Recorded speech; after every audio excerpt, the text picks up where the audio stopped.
भोगोगे तुम। ये जो निकलता है ना भोगोगे, ये अकाट्य होता है। क्योंकि किसी का भी हृदय, मान लो किसी भी जीव जंतु को आप कष्ट दें और उसका हृदय आह भर जाए, तो वो आह वज्र की लीक है, तुम्हें भोगना पड़ेगा। वो आह किसी की ना लेना जिंदगी। कोई ऐसा कोई आह भर करके कह दिया तुम समर्थ हो, हम तो कुछ कर नहीं सकते, वो अंदर से दुखी, फिर तुम्हारी सामर्थ्य काम नहीं करेगी, मिट्टी में मिला देगी। ऐसा नहीं कि आप जो कर रहे हैं कोई देख नहीं रहा, कोई हिसाब किताब नहीं, जो कर रहे हैं अवश्य में भोक्तव्यम, बहुत सावधान।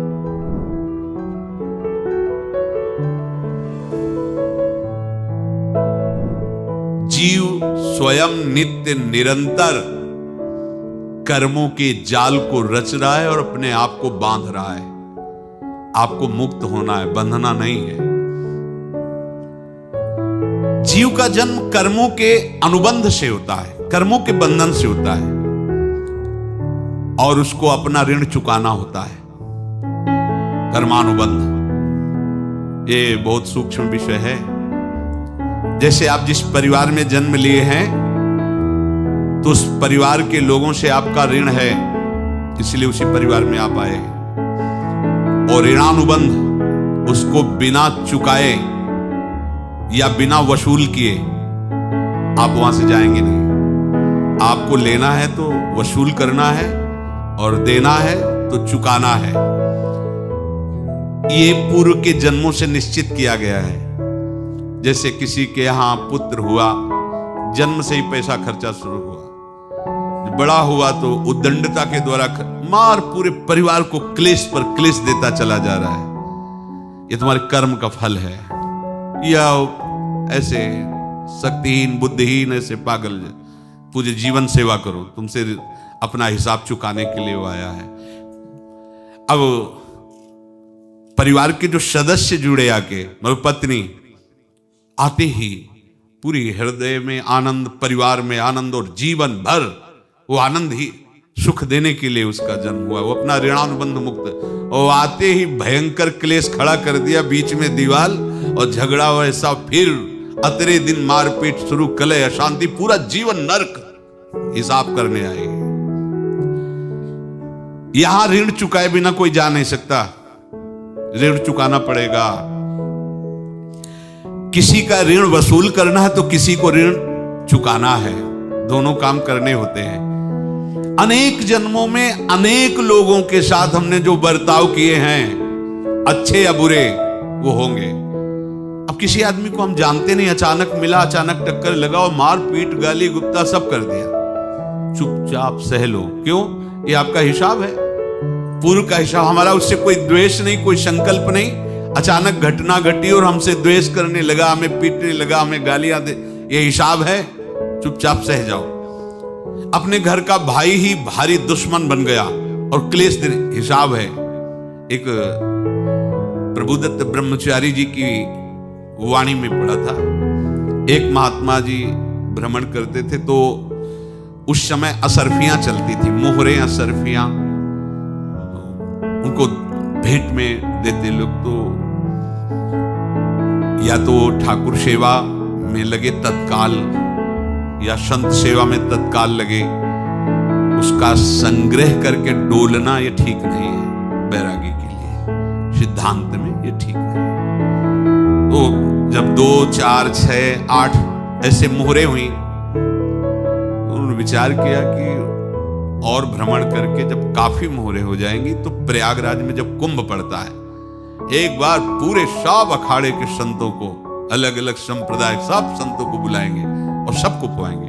अब साधु है तो यही विचार करेगा, और क्या विचार करेगा। तो उन्होंने ऐसे डंडा बनवाया, बेंत, जो ऊपर से चूड़ीदार और भीतर पोला, और मोहरे उसमें डालते गए। और भ्रमण, जहां जहां श्रद्धालु भगत सबके यहां जाना और इच्छा रखना कि एक मोहर तो दे दे दक्षिणा में। कामना कोई भी हो वो बांधती ही है, ध्यान रखना। इसीलिए प्रभु जो चाहे वो करे, अपनी चाह नहीं रखनी चाहिए, अपनी चाह प्रभु की चाह में मिला देनी चाहिए। धीरे धीरे वो छड़ी भर गई। भ्रमण करने वाले महात्मा चूड़ी लगाई, इंतजार करते रहे। जब प्रयाग का कुंभ पड़ा तो चले। तो रास्ते में एक गांव में पूछा जाता है, जैसे कहीं रुको कि कोई श्रद्धालु ऐसा है जो संत सेवी है। तो कुछ लोगों ने बताया, हाँ एक परिवार है बहुत संत सेवी है और आपको मिलाते हैं उनसे। आइए महाराज, घर में रुका, खूब अच्छा हलवा पूड़ी पवाया और जो घर के मालिक थे चरण दबाए। चरण दबाते दबाते उनकी दृष्टि पड़ी उस डंडे पे। इतना मोटा और ऊपर से कुछ चूड़ी सी भी नजर आ रही, इस डंडे में तो कोई रहस्य है ही है। अब महात्मा जी को खवा पिला के सुला दिया। महात्मा जी जब सो गए तो पत्नी से धीरे से कहा, वो डंडा लाओ बाबा जी का डंडा। वो चूड़ीदार जो ही खोला पलटाया तो सैकड़ों मोहरे।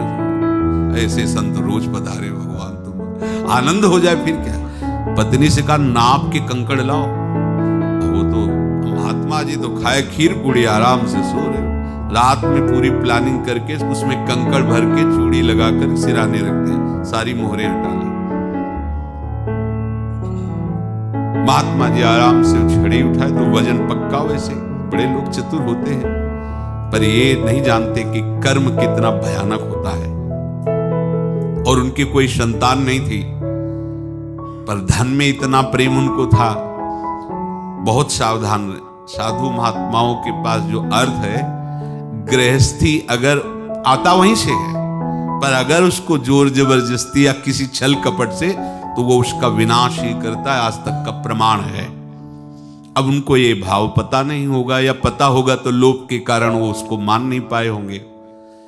महात्मा जी गए प्रयाग में, किसी अखाड़े पर रुके और वहां प्रार्थना की कि कल जो है संपूर्ण अखाड़ों का निमंत्रण किया जाए और सब संतों को भोग पवाया जाए और उनको दक्षिणा भी दी जाए। महंत ने सोचा कि बहुत बड़ा है तो उत्सव है, क्योंकि प्रयाग में कितने हजारों संत महात्मा सब। उनका महाराज बोरों इसमें चीनी और टीनों घी लगेगा, सब व्यवस्था। बोले आप मंगाए, एक एक हिसाब हम करेंगे, हमारे पास सब व्यवस्था है। बोले कुछ तो पहले दे दो, इकट्ठे देंगे हम। उनको था कि अगर हम छड़ी खोला और 2-4 मोहरे दी, किसी को पता लग गया तो गड़बड़ हो सकती। बोले हम भंडारे के समय आखिरी में सब कुछ आपको दे देंगे। ठीक है। वो अपने पास से पैसे लगाकर खूब जितना सामग्री सब लाए, लाखों की, और सब संतों को निमंत्रण कर दिया। संत जन निमंत्रित हो गए, भंडारा बन रहा है। तब वहां के महंत है और उनका देखो भंडारा भी बन रहा है, संतों को निमंत्रण। अब आप अर्थ की व्यवस्था कीजिए, क्योंकि इतनी बड़ी हमारी सामर्थ्य नहीं थी जितना हमने किसी तरह हमने व्यवस्था की। अब मुझे अर्थ चाहिए, तभी आगे की व्यवस्था बढ़ेगी। संतों को दक्षिणा देंगे और जिनसे अर्थ लिया उनको दे। देखो रसोई बन गई है सब। उनका छत में विश्वास नहीं तो यार चूड़ी खोली। उनको तो था ना कि मोहरे हैं, कितना उनको सदमा लगा होगा। हजारों संतों का निमंत्रण, रसोई बन, मतलब संत होके छल कपट।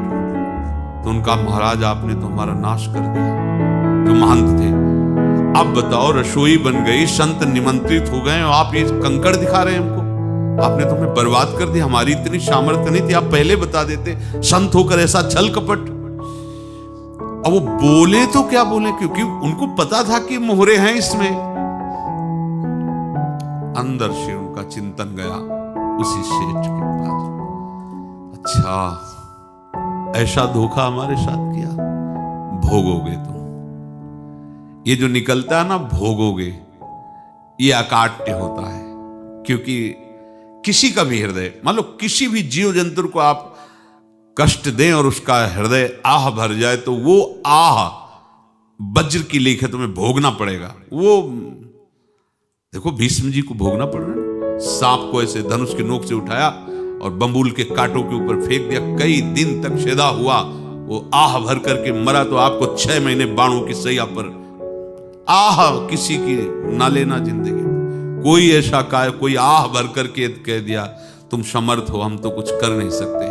और अंदर से दुखी, फिर तुम्हारी सामर्थ्य काम नहीं करेगी, मिट्टी में मिला देगी। फिर ये तो संत थे और भगवत आराधना के लिए, संत आराधना के लिए ही ऐसा किए हुए थे।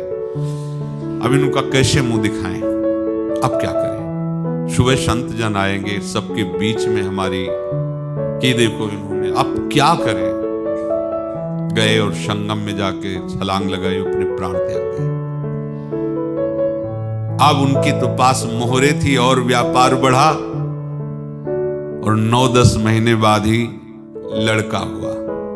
अब तो उनको कि संत फलीभूत हो गया। देखो व्यापार चल रहा, लड़का नहीं होता था, लड़का भी हो गया। बड़ा आनंद छा रहा है। जब से वो प्रकट हुए और धन की वृद्धि शुरू हो गई, पढ़ाई लिखाई में उनके खर्चा हुआ सब, बस बीमारी शुरू हो गई उनके शरीर में। अब उसमें पैसा जाना शुरू हुआ। इतने आसक्त वो दोनों हो गए कि कुछ भी हो, व्यापार ठप, संपत्ति बेचना शुरू।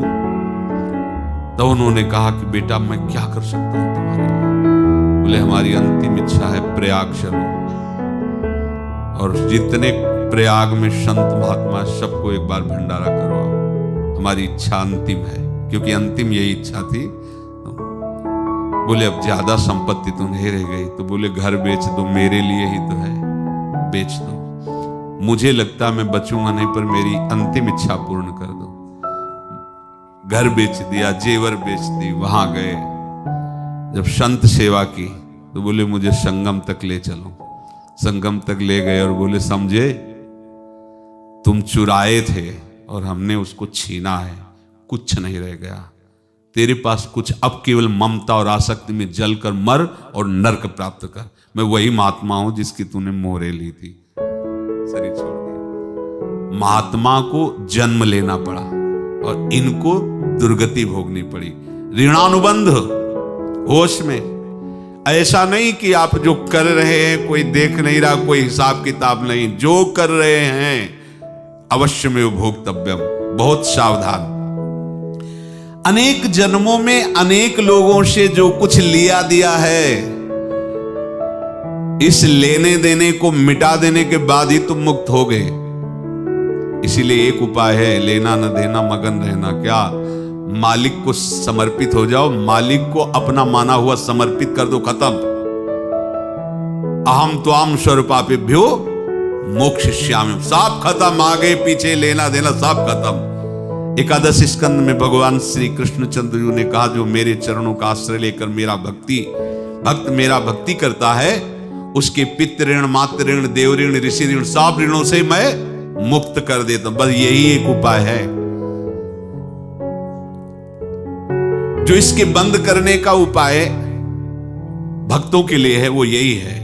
भगवान की शरण में होकर अपना माना हुआ पूरा भगवान के अर्पित कर दो। अर्पित करने का तात्पर्य उसमें अहम हटा दो। तदीयम वस्तु गोविंदम तुभ्यमेव समर्पये। जिनसे तुमने सेवा करवाई है उनकी सेवा करनी पड़ेगी।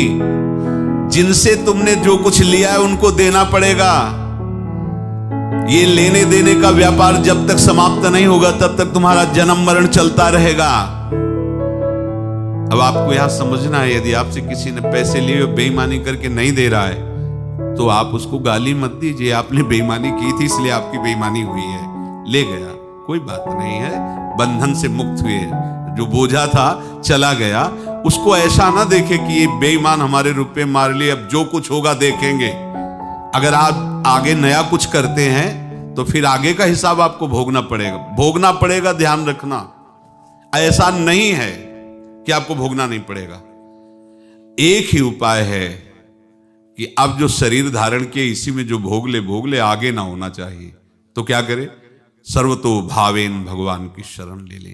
ये तो सर्वाणि कर्माणि मयि सन्न्यस्य मत्पराहा अनन्ये नैव योगेन माम ध्यायन्तु उपासते तेषामहं समुद्धर्ता मृत्यु संसार से। ये बड़ा कठिन है पार होना, कोई छोटी मोटी बात है। एक महात्मा बाल्यावस्था से भजन करते थे, शालिग्राम भगवान पास रखते थे और उन्हीं की आराधना करके बस पाठ, नाम, जप और भ्रमण करते थे। यौवन अवस्था थी, गंगा जी के किनारे अपने ठाकुर को विराजमान करके स्नान करने के लिए कपड़ा ही उतार रहे थे कि 90 लोग आ गए, भाला तलवार सब ले, मारो मारो इसको मारो, घेर लिया। तो उन्होंने हाथ जोड़कर कहा, हमने क्या अपराध किया, कोई सुन ही नहीं रहा। तो उन्होंने कहा, मार तो डालोगे ही आप 90 लोग, हम कोई अस्त्र शस्त्र तो लिए नहीं, एक बार हमें गंगा में डुबकी लगा देने दो और अपने ठाकुर को स्नान करा देने दो, फिर इसके बाद आप मार देना। भगवत इच्छा से वो लोग रुक गए, स्नान किया और अंदर से प्रार्थना की, प्रभु ये क्या लीला है आपकी सिवा मेरा कोई है नहीं और ये मुझे मारना चाहते हैं। तो भगवान ने, जानते हो क्या कहा उनके अंतर में, तुम मेरे में ध्यानस्थ हो करके शरीर को छोड़ो, ये लोग मारेंगे। ये मेरे भजन का फल है कि तुम्हें 90 जन्म नहीं लेना पड़ेगा, एक ही जन्म में 90 मिलके, तुमने 90 हिंसा की थी पूर्व में, तो तुम्हें 90 बार जन्म लेना होता और एक एक करके मारते। ये मेरे भजन का प्रताप है कि एक बार में ही 90 का हिसाब हो जाएगा। तुम आंख मूंदो, मेरे ध्यान में मगन रहो, मेरे प्रताप से तुम्हें कोई चोट नहीं होगी और स्वाभाविक मूर्छावस्था में प्राण तुम्हारे छूट जाए। ऐसा ही हुआ, ऐसा हुआ। तो ये बात समझ लो कि ये जो कर्मानुबंध है, ऋणानुबंध है।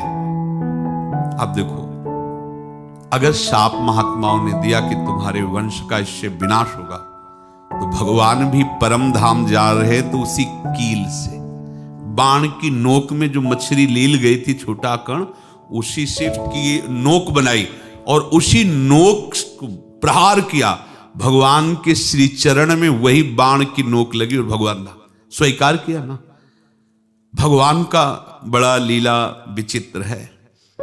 अगर छुप करके उधर रामावतार में बात, तो इधर स्वीकार किया है भगवान ने। ऐसा कहीं नहीं दिखा है कि मैं भगवान हूं तो मैं अपने लिए, ऐसा नहीं दिखा है। नारद जी का हित किया पर नारद जी ने श्राप दिया तो भगवान ने स्वीकार किया। बंदरों ने ही सहायता की, जैसा बोले थे वैसा। ये लीला इस शरीर में भोगनी पड़ेगी। हाँ, ज्यादा को कम में भुगता देंगे, पर अब अगला शरीर ना मिले, इसके लिए सर्वतो भावेन भगवान के आश्रित हो जाए। जैसे आपने दुकान फैला रखी है तो उसमें दो काम होते हैं, लेना और देना। किसी को उधार दिया है तो हमें उसे लेना है, और कोई नगद देकर सामान ले रहा है तो उसे सामान देना है, या उधार लिया है तो हमें उधार देना है। अब अगर दुकान बंद करनी है तो तुम्हें देने वालों पर जोर देना है, लेने वालों पर जोर नहीं। लेने वाला तो जाओ, हम क्षमा किया, समर्पित किया, हमारा कोई संबंध खत्म हो जाए, वो खुशी हो जाएगा। लेकिन देने वाला, तुम अगर दुकान भी उठा दोगे तो जहां भी रहोगे तुम्हारे पास वो आएगा, लाइए हमारा।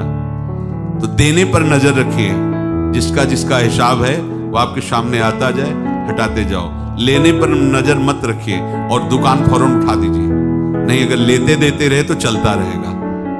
आगे चलकर कुछ लेना न देना, मगन रहना बस अपने प्रभु के चिंतन में। अब हम कैसे जाने कि किसको क्या देना है, हमें क्या पता। तो हम पूरा हिसाब जिनको पता है उनको दे देते हैं, समझ रहे हो। उनको पता है क्या लेना है क्या देना है, तो इनके पास पहुंच गए, सरकारी हिसाब से सब बराबर कर देंगे। हमको अपनी जिम्मेवारी इनकी चरणों में समर्पित कर देना है, तभी हम जीवन मुक्त होंगे। ये रहस्य की बात है। प्रभु कह रहे हैं, यस्य सर्वे समारंभाः काम संकल्प वर्जिताः ज्ञानाग्नि दग्ध कर्माणं तमाहु पंडितम बुधाः। जिसके संपूर्ण कर्मों के आरंभ संकल्प और कामना से रहित हैं, तथा जिसके संपूर्ण कर्म ज्ञान रूपी अग्नि से जल गए हैं, उसको ज्ञानी जन भी पंडित कहते हैं, बुद्धिमान कहते हैं। पूज्य श्री भाई जी महाराज कह रहे हैं, जैसे वहां ज्ञानाग्नि से दग्ध कह रहे हैं, तो अपने वृंदावन वासियों का प्रेमाग्नि से सब कर्म संस्कार दग्न होते हैं। जिस समय आपके हृदय में भगवत प्रेम का प्रादुर्भाव होगा तो लेश मात्र कभी तुम्हें दुख नहीं भोगना पड़ेगा। प्रेम का प्रादुर्भाव होते ही दुख का नाश हो जाता है। महासुख। जब प्रेम का प्रादुर्भाव होगा तो समस्त पाप भस्म हो जाते हैं, अशांति नष्ट हो जाती है, संसार ज्वाला स्पर्श भी नहीं कर सकती है। जब भगवत प्रेम का प्रादुर्भाव होता है तो हो सकता है उस उपासक के जीवन में दुखों का पहाड़ टूट पड़े। परिवार खिलाफ, शरीर रोगी, अव्यवस्था, बहुत बहुत कुछ, सब कह रहे हैं। इतना सब होने पर भी उसके हृदय में कोई भी दुख नहीं होता। ऐसा सामर्थ्यशाली भगवत प्रेम है। भगवान के चरणारविंद का जिसके हृदय में प्रेम है, भारी से भारी दुख भी उनको विचलित नहीं कर सकता।